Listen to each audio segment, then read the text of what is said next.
The path to mutant freedom is fraught with danger, and Domino carries more scars than anyone else right now. What'll happen next? Well, let's hop to the pages of X-Force issue number 7 and find out together, shall we? So, as we join the comic, we discover that a bunch of friends and allies of mutant kind have been found murdered under rather suspicious circumstances. Well, suspicious isn't the right word. Try impossible circumstances. A wealthy philanthropist is assassinated on his boat, even though the waves were choppy and the wind would be against any sniper. A pro-mutant journalist is killed in broad daylight in the middle of the city, Toronto to be exact, OTO in the house, without a single witness to be found, as well as a Japanese politician who is killed through a manhole cover. To pull off these hits, you would not only have to be good, you would have to literally have luck tattooed to your ass, which is exactly why Domino is interested in this right now. She's had Sage flag a bunch of impossible-looking hits, because she actively feels that her own mutant ability to influence probability is being siphoned off right now. At first it was just weak, and now it actually feels like it's gone. She can only roll snake eyes. Domino is also still nursing the very obvious physical and not so obvious mental scars that she suffered at the hands of Zeno, the new shadow cult that seems to hate mutants with a passion. It's one night on Krakoa she tries to literally run away from her demons by running laps on the beach. It's there she ends up running into Colossus, yet another member of X-Force who we haven't focused on near as much, but who, as this issue reminds you, actually suffered his own rather serious trauma at the beginning of this series. Who, in an interesting poetic reversal, everyone can see Domino is hurting and in pain, but no one can see that Colossus is clearly hurting and in pain because, well, he's made of metal. He quite literally has thick skin, don't you know? But you need only take a little look at his art project right now to realize that his mind is going to some very dark places. Fun too, this issue in one of the appendices also says that someone has been leaving weird threatening letters in Russian on Beast's desk, and I have to wonder if that's him. Sage crunches some more numbers and figures that if this assassin is to strike again at another mutant ally, it'll probably be at a big think tank meeting up in the mountains, and that Domino should go there to meet him off at the pass. The target this time around is a lady doctor biologist who got laughed out of academia for saying that mutant sovereignty would be an almost assured thing a decade ago, but now who's laughing? Certainly not them.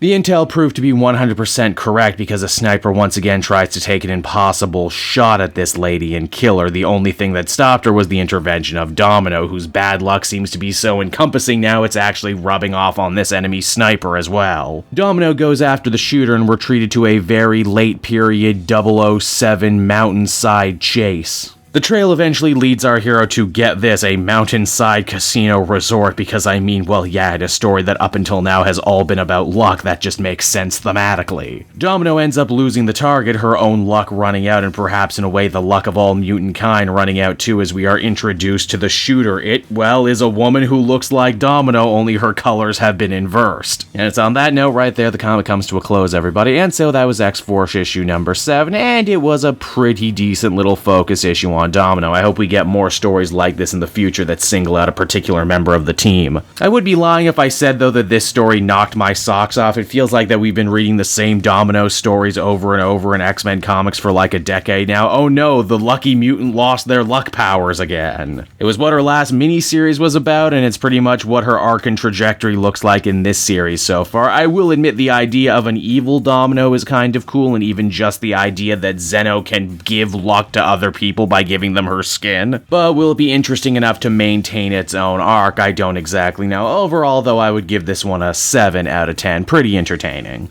Hey there everyone, it's your pal Cape Joel again, and if you're seeing my face right now, that means you watched at the end of the video, and I'll always be grateful for that. Retention helps in this crazy YouTube game, and so does becoming a patron. If you head on down to the description, you can find a link to my Patreon page. Recently just redid all the tiers, a lot of cool stuff offering up there, exclusive commentaries, exclusive polls, behind the scenes concept art for Capes and Quests. That's the brand new D&D show I've started soon. Never been a better time to become a patron. You can become a patron for as little as $1 a month and help the channel grow, and help me continue to deliver content like what you just saw. So I want to thank you all, and I will see you again next time.